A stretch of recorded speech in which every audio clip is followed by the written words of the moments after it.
prochain, c'est une de mes découvertes dans l'année, mais j'en fais à peu près 365 par année, mais c'est une de mon top 5. Un tonnerre d'applaudissements pour Xavier Boiron!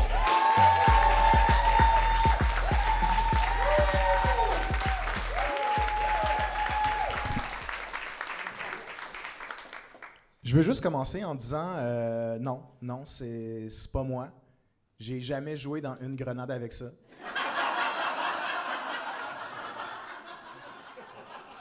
Pour ceux qui n'ont pas remarqué, je suis métisse. Puis moi, c'est vraiment le combo classique, là. Comme la majorité des métisses du Québec, mon père est haïtien, puis ma mère est quelque peu grassouillette. C'est une loi universelle de l'univers. Moi, je suis quelqu'un qui écoute beaucoup les nouvelles, surtout pour le sentiment de supériorité intellectuelle que ça me donne, mais aussi parce que ça me permet de prendre des nouvelles. En fait, j'écoute les nouvelles pour prendre des nouvelles. Puis récemment, j'ai réalisé, hey, les nouvelles, là, elles prennent jamais de mes nouvelles. Ça serait-tu trop demandé qu'une fois de temps en temps, LCN ou RDI m'appellent puis que ça comme, puis Xavier, comment ça a été à Notre-Dame du stand-up? T'as joke, les nouvelles prennent jamais de mes nouvelles? Puis je pourrais dire, ben correct, pas pire. Non, c'est ça, j'ai pas eu de standing ovation, mais excuse-moi LCN, je peux-tu te laisser? Je suis comme sur scène en ce moment, ouais. Ouais, c'est ça, je te rappelle plus tard. Non, toi, raccroche.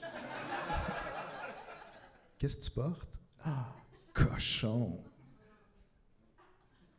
Aux nouvelles, j'ai vu que Danny Laferrière... vous connaissez Danny Laferrière? Oui. Ça, un des grands fleurons de la littérature canado-haïtienne, littérature québéco-tropicale. Je ne sais pas comment on est supposé dire, je m'excuse. En tout cas, j'ai vu que Danny allait être récompensé pour son nouveau roman qui s'intitule « J'en ai fourré des Gaspésiennes ».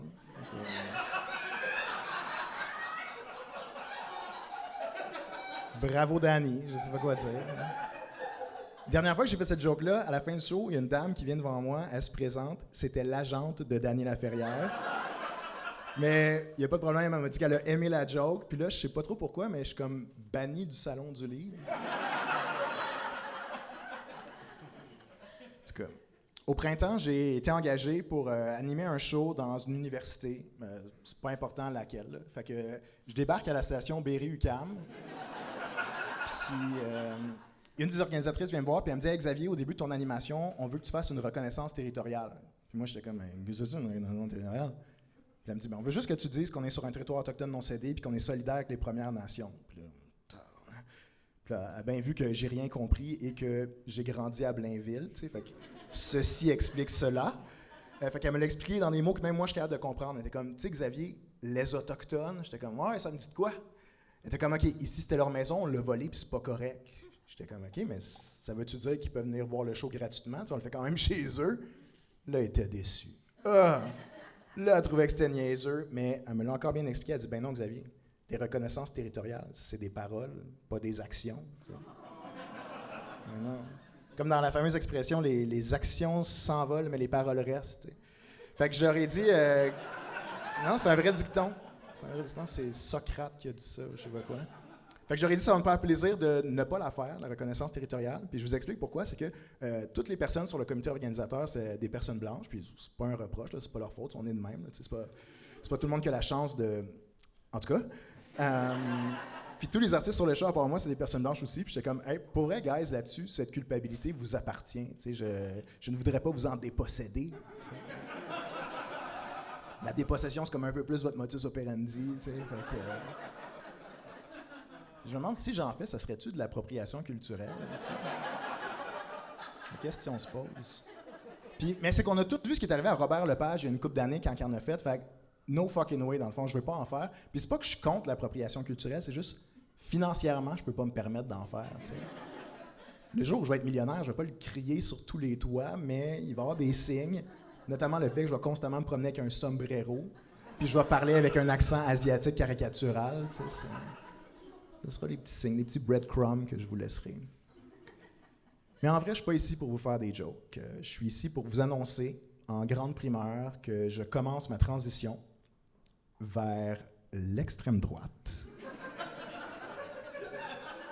Puis ça va être long parce que je pars de comme vraiment loin de l'autre bord, mais c'est pas grave. Parce que le temps, c'est de l'argent.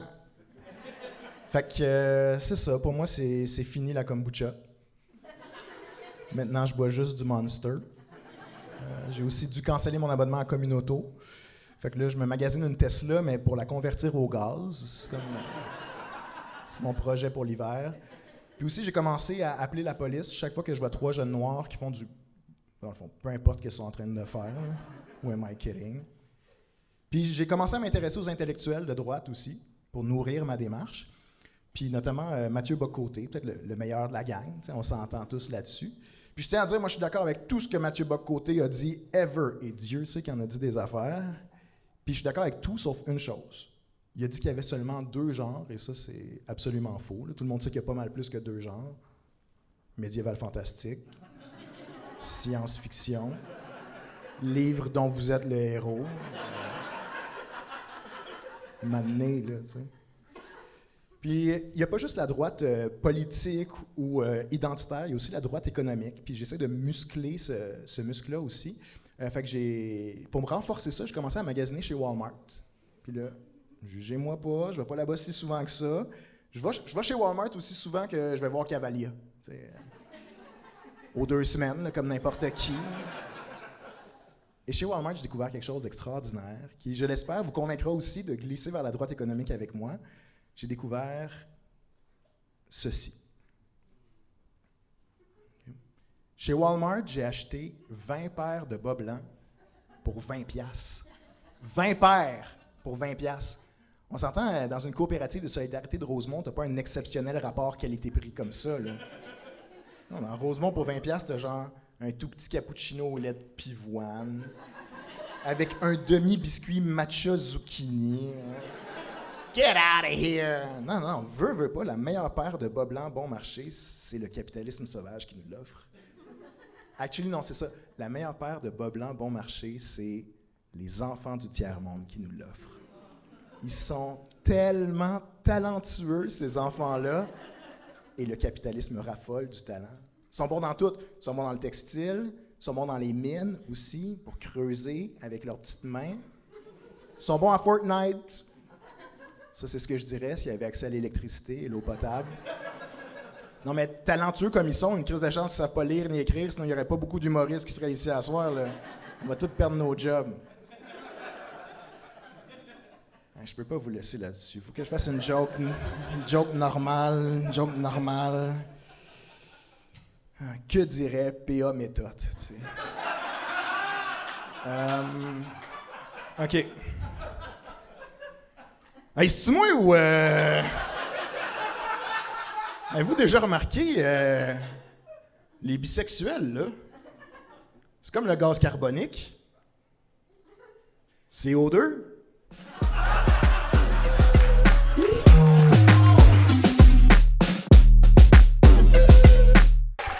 On vient de finir la soirée Notre-Dame du stand-up. Si vous avez aimé le vidéo que vous venez d'écouter, il y a une autre édition qui s'en vient. Les billets sont dans la description. Vous avez du plaisir?